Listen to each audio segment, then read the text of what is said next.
Ano mensahe ang kailangan nyong marinig nowadays o within 1 week from now?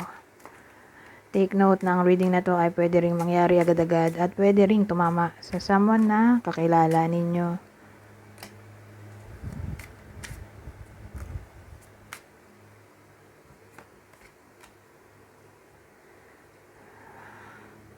May good omen daw na paparating. Good omen, good fortune.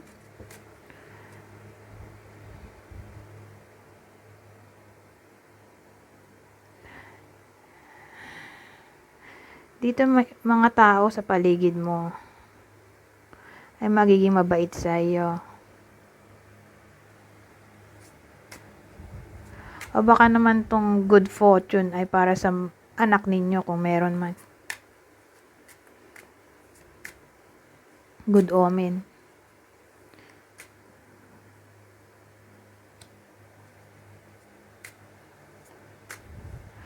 Ano yan?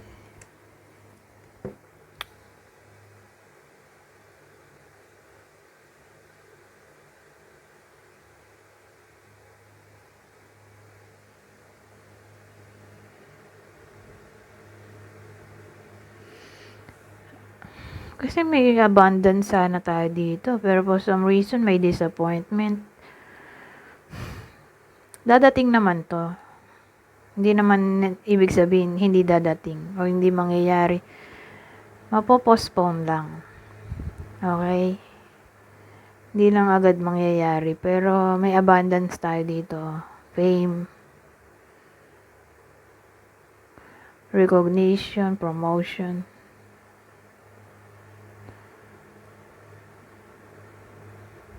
Made-delay yung pagdating nito.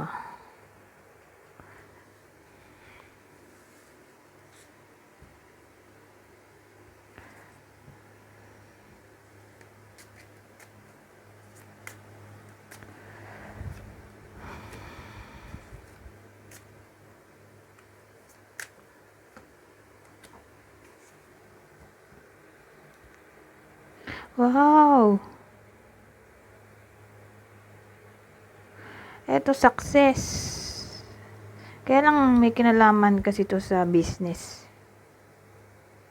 Projects, ganyan. O career na lang siguro in general. Lalo na kung nagdi-deal kayo sa mga project.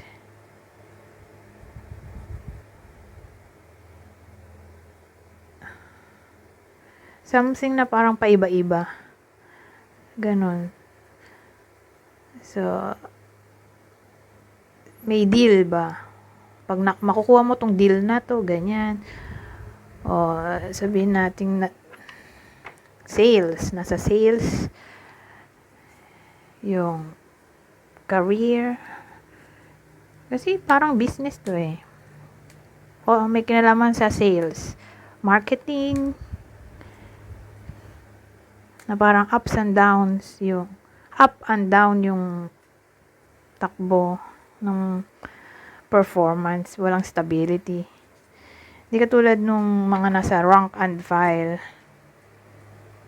Parang may quota ba na laging kailangan ma-reach. Hindi siya laging ganun na nare-reach. Kaya hindi siya tipo ng rank and file na focus ka lang sa ginagawa mong time.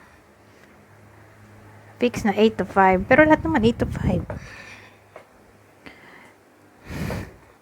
Karamihan.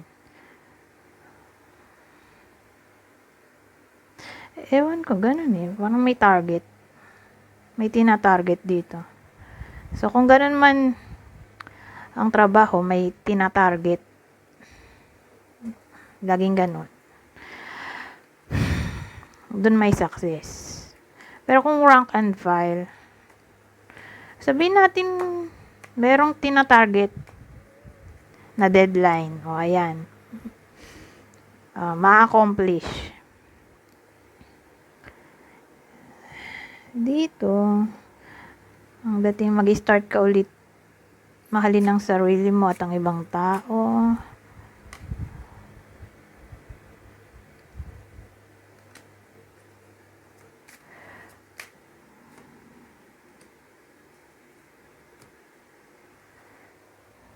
Ano yan?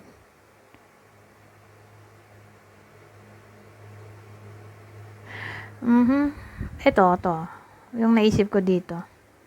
Applicable sa kasal. Mamomroblema yung kasal na dahil sa possible threat o assault, abuse to in general. Beware. So again, applicable lang to sa mga kasal na.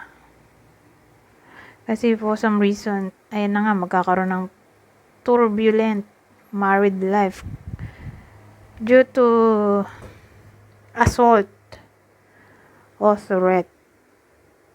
So again, abuse na to. Pero hindi agad-agad mangyayari.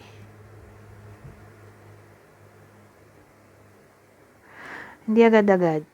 So, sabihin natin after 1 week from now.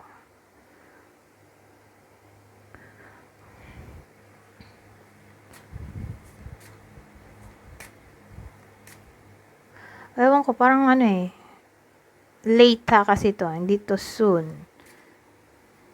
Soon na dito, soon na o late di doon ka sa late parang ganun Hindi siya agad mangyayari. Pero mas maganda na yun. Makakapag-prepare pa yung iba sa inyo. Lalo na kung alam sa sarili na abusive yung partner.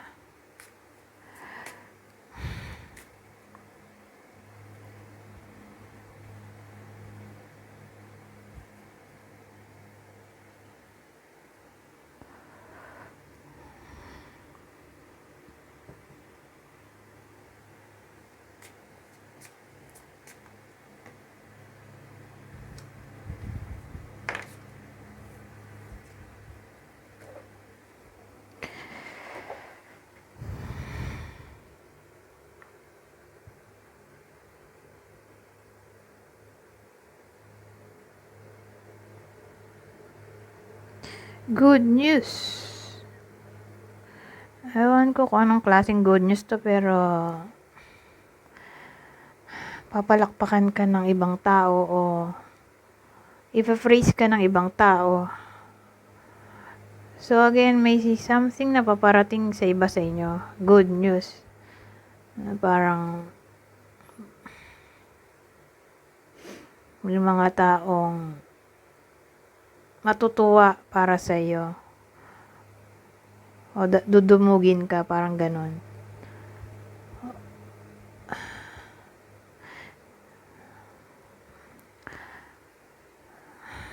Whether fake yung flattery, yung praise o hindi, basta parang may mangyayaring maganda sa buhay mo na dudumugin ka ng tao at yung mga tao na yun pwedeng ka-close mo o pwedeng hindi. Basta may mga lalapit sa iyo. Makikiosyoso. Ewan ko kung anong klaseng good news to. Pero, ganun may iba sa inyo makaka-receive ng good news. Anyways, hanggang dito na lang. Goodbye for now.